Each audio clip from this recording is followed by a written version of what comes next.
Welcome to the Field of 68 After Dark's YouTube channel. We are going to be live every Tuesday and Thursday at 9 p.m. Eastern Time right here on YouTube and on Stadium for the entirety of the spring. Hey, let's talk about the big headline thus far this week. Great Osobor, the Utah State star, the top player in the Mountain West. 18 points, 9 rebounds, 3 assists per game. A huge year. Shot close to 60% from the floor. Perimeter game, a different story. After a long sweepstakes, a winding road, Osobor's following his coach, Danny Sprinkle, and he's going to be a Washington Husky. But here's the kicker. The deal that he is playing for is worth over $2 million. This is a seismic deal for Osobor, which led to a lot of reaction in the sport of college basketball. So, Rob, Great Osobor is going to get his. We've already discussed this on the DTF pod, which is in your feeds, folks. I'm not going to ask about players getting criticized because in no world should they be. But does Osobor going to Washington for over $2 million change the market for others who are potentially coming back to college? I think that it opens the eyes of somebody like a Coleman Hawkins, like an Alex Cameron is probably a bad example, but some of these guys that are in the draft, Jalen Wells that are in the draft that are also in the transfer portal, right? A Cam Christie from Minnesota, because it shows you what you can kind of get if you're on the open market. And I think that for the most part, that is more than a lot of those guys would be able to get if they were playing in the NBA. The biggest thing is that I don't know. A lot of that has to do with the amount of money that is available in the collective. And I think one of the things that we saw with Washington this year is that they went after a number of players, weren't able to get some of those guys, and as a result, they were flush with funds and needed to make a splash. And considering that Danny Sprinkle already had this relationship with Great Osobor, and he knew who he was up against when it came to trying to land him, I think that is what created this situation more than anything else, right? Like, I don't know if this is something where $2 million for one of the best transfers is going to be replicable.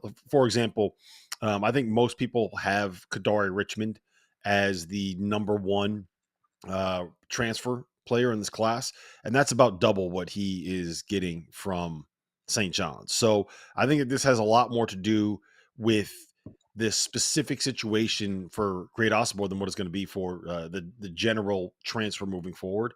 But it does show you like how you can you're able to use, if you have good representation and you're smart about the way that you go about going through this transfer process, and you're smart about the way that you would for someone like that has their name in the draft, entering the transfer portal while you are evaluating your options and testing the NBA draft waters. Like, if you're smart about the way that you can do this, you can capitalize on it. You can make quite a bit of money in the collegiate ranks. Now, the question of whether or not this is something that is sustainable is a completely different conversation. It's the same thing as this NIL funded event that's going to be happening in Las Vegas. I can't remember the name of it. I think it's called like the Players Era Festival, hosted by MGM Grand and T-Mobile Arena. Shout out to BetMGM. Shout out to MGM for finding a way to be able to get this thing done. But at some point, you have to wonder how all of this stuff continues to be funded without revenue sharing, which is why I believe at some point, like revenue sharing, at some point in the very near future, revenue sharing is going to be a thing. It just that's to me the biggest question mark. It's not whether or not Great Osobor deserves the money, right? Like, the value of something is what somebody is willing to pay for it. If Washington's willing to pay $2 million or $2.2 million or whatever it is for Great Osobor, that's what he's worth to them, right? My question is, how is this sustainable, and how does this continue to be funded year over year over year if there is no return on investment? It's not like the people paying in the collective are getting money out of it as a result of it, right? It's not like it's not like me paying Great Osobor to promote the Field of 68, and then as a result, me getting more viewers and more eyeballs on it as a result, right? Like, I don't know where the money, where's the return on investment here for the people that are donating to this collective? Is it just as simple as I'm going to enjoy the team that I support winning? Is that the basis of it? So that's why there's got to be revenue sharing at some point. It's a long way of me saying that. Look, Osobor's father is a taxi driver. His mother is an elderly caregiver. For Great Osobor, this is beyond great. This is a dream coming true. In college, he's going to make a ton of money for his family. It's a life-changing thing for him. That being said, the return on investment would be to be a Big Ten contender and make the NCAA tournament, because the person who's giving this money, the people funding the Washington program, want to see winning success. But like anything, when something gets changed majorly, there is an initial period of buy, or give, or go ahead and be all in on something. I liken it to Bitcoin, where there was just nonstop frenzy around that. And is there still today? Not to the same degree, not anything to the same degree. I agree with you. Revenue sharing is needed, Rob. Great Osobor is capitalizing on his value. Is he actually worth over $2 million?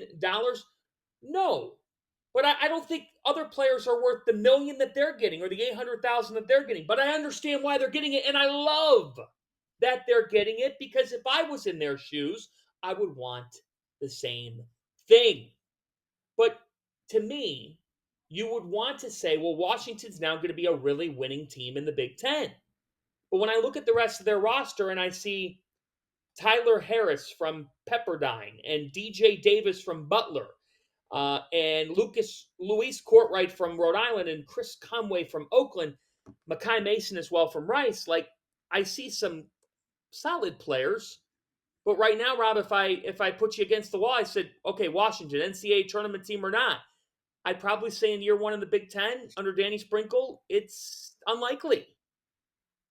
Yeah, that's I don't want to say unlikely, but I do think that it is a situation where, um, at best, you say that they are on the bubble, right? Like I'll give Danny Sprinkle the benefit of the doubt, seeing what he's done the last 2 years at Montana State, and then in his first season at Utah State, when nobody thought that they were going to do this at Utah State. So I'll give him the benefit of the doubt here for year one, but this is not something where you look at it and say, "Woo, yeah, they're going to spend $3 million this year on their roster," and they have absolutely gotten the results that you would expect from that level of budget. I just, you know, if he ends up being a top 25 team with his Washington roster, we're going to talk about him in the Coach of the Year conversation. Thanks for watching the Field of 68 After Dark. Make sure to hit that like button.